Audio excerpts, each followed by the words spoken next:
পরে থাকো। এই যে দেখো অলরেডি কিন্তু আমাদের লাকড়ি স্টেশনে নাগির যে রিং ইভেন্টটা আছে এটা কিন্তু অ্যাভেলেবেল হয়ে গেছে। তো চলো আমরা নাগির রিং ইভেন্টটি কমপ্লিট করি। আর দেখেছে নাগির রিং ইভেন্টটি কমপ্লিট করে এই 3টি আইটেম রেট নিতে আমাদের কি পরিমাণ ডায়মন্ডের প্রয়োজন হয়। তবে ইভেন্টটা কমপ্লিট করে দেখানোর আগে তোমাদের জন্য স্পেশাল গিভওয়ে একটি অ্যানাউন্সমেন্ট রয়েছে। তোমরা এই ভিডিওতে যত হাজার লাইক করে দিবা, প্রত্যেক 1000 লাইকের জন্য একটি করে নয় 2টি করে নয় মোট 3টা করে কিন্তু উইকলি গিভওয়ে পেয়ে যাবে। গিভওয়েতে পার্টিসিপেট করতে বেশি কিছু না, জাস্ট এই ভিডিওতে লাইক করা থাকতে হবে, চ্যানেলটা সাবস্ক্রাইব করা থাকতে হবে, আর তোমাদের ইউআইডি কিন্তু অবশ্যই কমেন্ট সেকশনে দিতে হবে। আর হ্যাঁ, চ্যানেলটা সাবস্ক্রাইব না করে কিন্তু ইউআইডি কমেন্ট সেকশনে দিতে লাভ নেই। তোমরা কিন্তু আগে চ্যানেলটা সাবস্ক্রাইব করবে, তারপর কিন্তু তোমাদের ইউআইডি কমেন্ট সেকশনে দিবা। আর গাইস, তোমরা অনেকে আছো যারা কিন্তু নিজেরা ইভেন্টটা কমপ্লিট করতে চাচ্ছ, একদমই কম দামে টাইম টপ করতে চলে যেতে পারো টপবাজ এই টপ ওয়েবসাইটে। আর তোমরা যারা রিসেলার রয়েছে তারা কিন্তু চাইলে এখান থেকে রিসেল করতে পারো, কারণ এখানে কিন্তু অন্যান্য ডায়মন্ডের প্রাইসটা অনেকটাই কম। ওয়েবসাইটের লিংক কিন্তু অবশ্যই পিন কমেন্ট করা আছে। তো আর বেশি কথা বলছি না, আমরা নাগির যে রিং ইভেন্টটি আছে এটা কমপ্লিট করার জন্য কিন্তু লাকড়ি সেকশনের দিকে চলে আসছে। আর রিং ডল ইভেন্টটা ফোকাসে কিন্তু আমাদের মোট 3টা লেজেন্ডারি আইটেম রাখা আছে। তার মধ্যে একটি কিন্তু হচ্ছে আমাদের নাগির টিম ভি বান্ডেলটা, যেটা তোমরা এখানে স্ক্রিনের উপর দেখতে পাচ্ছ। এটার বেসিক প্লাস কাস্টমাইজ দুটি ভার্সনই কিন্তু আমাদের রিং ডল ইভেন্টে অ্যাভেলেবেল করা হয়েছে। তোমরা কিন্তু স্পিন করে বেসিক ভার্সনটা বের করতে পারবা, এরপরে কিন্তু কাস্টমাইজ ভার্সনটা তোমাদের ডায়মন্ড ওয়েস্ট করে কিন্তু আনলক করতে হবে। এটা বাদে রিং ডল ইভেন্টের সেকেন্ড লেজেন্ডারি আইটেম হিসেবে কিন্তু আমাদের নাগিস ট্র্যাপিং যে ইমোটা রয়েছে এটা কিন্তু অ্যাভেলেবেল করা আছে। এখানে কিন্তু আমাদের নাগিস ট্র্যাপিং যে ইমোটা রয়েছে এটা কিন্তু সত্যি অনটিল লেজেন্ডারি। আমার কাছে কিন্তু নাগিস ট্র্যাপিং ইমোটা কিন্তু ভালোই লাগছে। At the last ring doll ইভেন্টের ফোকাসে কিন্তু আমাদের ব্লু লক কোলাবরেশন স্পেশাল যে ফার্মাস গান স্কিনটি রয়েছে এটা কিন্তু রাখা আছে। আর স্পিন করে যদি তোমাদের পছন্দের আইটেমটা না পাও, তাহলে মনে রাখো যে প্রত্যেক স্পিনের যে টোকেনটা পাবা, এই টোকেন দিয়ে তোমরা কিন্তু এক্সচেঞ্জ স্টোর থেকে এই 3টা আইটেম রেট কিন্তু ইজিলি কিন্তু এক্সচেঞ্জ করে নিতে পারবা। তবে এখানে একটা কথা আছে, আমাদের এই বান্ডেলটার যে কাস্টমাইজ ভার্সনটি রয়েছে এই কাস্টমাইজ ভার্সন কিন্তু আমাদের ডায়মন্ড দিয়ে আনলক করতে হবে। এটা তোমরা কিন্তু কোনো রকম টোকেন দিয়ে কিংবা স্পিন করে কিন্তু আনলক করতে পারবা না। তো মোটামুটি সবকিছু বোঝানো হয়েছে, এবার চলো আমরা ইভেন্টে স্পিন করাটা স্টার্ট করে দিই। দেখা যাক আমাদের নাগিস রিং ইভেন্ট থেকে আমাদের এই 3টি আইটেম রেট বের করে প্লাস বান্ডেলটা আনলক করে মোট কত ডায়মন্ডের মধ্যে আমাদের প্রত্যেকটা আইটেম রেট বের হয়েছে। ফার্স্ট স্পিন করে দিচ্ছি, দেখা যাক আমাদের কপালে কি আছে। এখানে তোমাদের কি মনে হচ্ছে, আমি যে 5000 ডায়মন্ড নিয়ে পড়ছি এই ডায়মন্ডের মধ্যে ইভেন্টটা কমপ্লিট কি হবে? আমার একটু সন্দেহ হচ্ছে, তারা যদি বেশি বেশি টোকেন না দেয় কিংবা হচ্ছে আমাদের লেজেন্ডারি আইটেম রেট 2-1টা না দেয়, তাহলে কিন্তু কখনোই এই ডায়মন্ডের মধ্যে পসিবল না। তবে কথা হচ্ছে, যেটা দেখলাম যে ফার্স্ট স্পিনে কিন্তু আমাদের টোকেন খারাপ না, মোটামুটি ভালো দিয়েছে। তবে আমাদের টোকেন কিন্তু লাগবে মোটামুটি 200, 300, 400, এই তো 400-450 কাছাকাছি। লেটস সি আমাদের সেকেন্ড স্পিনটা কিন্তু রানিং হয়ে গেছে। দেখা যাক সেকেন্ড স্পিনে আমাদের যে কোনো একটা আইটেম রেট দিয়ে দেয় কিনা। না, যে কোনো একটা আইটেম রেট, ইমোট না হলে আমাদের ফার্মাস গান স্কিনটা, যে কোনো একটা দিলেই হবে।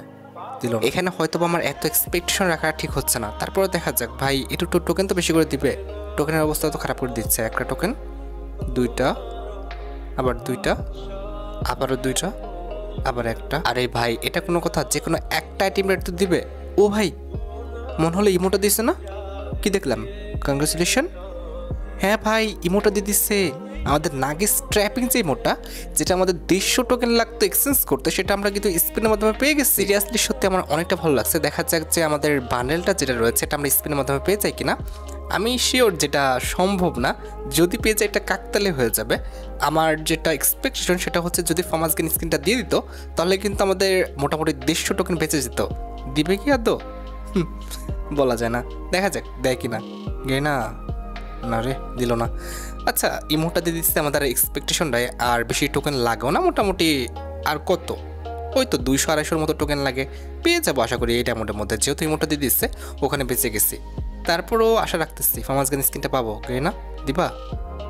ও ব্রো, এটা কি করলো? কংগ্রেচুলেশন ভাই, নাগিস টিম ভি বান্ডেলটা এটা আমাদের দিয়ে দিল। সিরিয়াসলি বাপরে, মনে কয় যুগ পরে এত সুন্দর একটা লাক পাইছি আমি, যেখানে আমি বান্ডেল পাইলাম ইভেন্টের মেন রিওয়ার্ডটা স্পিনের মাধ্যমে।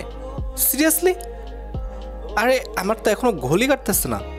কেমনে কি গেম নাকি ভুল করে দিয়ে দিল? না, আমি যে বিষয়টা দেখছি যে আইসাগের রিং কিংবা নাগের রিং কোনো ইভেন্টে কিন্তু খুব বেশি ডায়মন্ড ওয়েস্ট করতে হয় না, কিংবা খুব বেশি তারা কিন্তু ঝামেলা করে না। খুব ভালো হয়েছে, আমাদের কিন্তু ইভেন্টের যে টোকেনটা সেটা কিন্তু হয়ে গেছে। আমরা এবার যেটা করব সেটা হচ্ছে জাস্ট এক্সচেঞ্জ স্টোর থেকে আমাদের যে লেজেন্ডারি ফার্মাস গান স্কিনটা রয়েছে এটা কিন্তু এক্সচেঞ্জ করে নিলাম, যেটা কিন্তু আমাদের কংগ্রেচুলেশনের মাধ্যমে কিন্তু আমাদের অ্যাকাউন্টে চলে আসলো। তো এখানে কিন্তু আমাদের ইভেন্ট থেকে প্রত্যেকটা আইটেম কিন্তু নিয়ে আসে। এবার আমাদের যেটা করতে হবে, আমাদের টিম যে ভি বান্ডেলটা রয়েছে, ইট মিনস নাগিস টিম যে ভি ভি বান্ডেলটা আছে এটা কিন্তু আমাদের আনলক করতে হবে। স্পিনের মাধ্যমে আমরা এখন যেটা পেলাম এটা কিন্তু হচ্ছে আমাদের বেসিক ভার্সন, এটাকে কিন্তু আপগ্রেড করতে হবে। এর জন্য কিন্তু আমাদের চলে যেতে হবে হোমে। তো আমরা কিন্তু প্রথমত হোমে চলে আসবো, এরপর আমাদের চলে যেতে হবে কিন্তু ল্যাব সেকশনে। আমরা কিন্তু ল্যাব সেকশনে ক্লিক করে দিয়েছি, এরপর টেলর, এরপর কিন্তু আমাদের কোলাবরেশন। এই দেখো এই যে আমাদের সরি এটা হচ্ছে আমাদের আইসাকি বান্ডেলটা ওপেন হয়ে গেছে। এই যে দেখো আমাদের নাকি রিং ইভেন্টের বান্ডেলটা, যেটা কিন্তু বেসিক ভার্সনটা আমরা অলরেডি কিন্তু আনলক করে ফেলছি। তবে আমাদের যে কাস্টমাইজ ভার্সনটা এটা আনলক করতে কিন্তু মাত্র 300 ডায়মন্ড লাগবে। আর গত ভিডিওতে আমি একটা ভুল করছিলাম, যেটা কিন্তু অডিয়েন্স আমাকে বুঝাই দিছে যে এটা কিন্তু আমাদের 8 ডিসেম্বরের আগে আমরা যদি 300 ডায়মন্ড দিয়ে নিয়ে নিই তাহলে কিন্তু আমাদের পার্মানেন্টলি থেকে যাবে অ্যাকাউন্টে।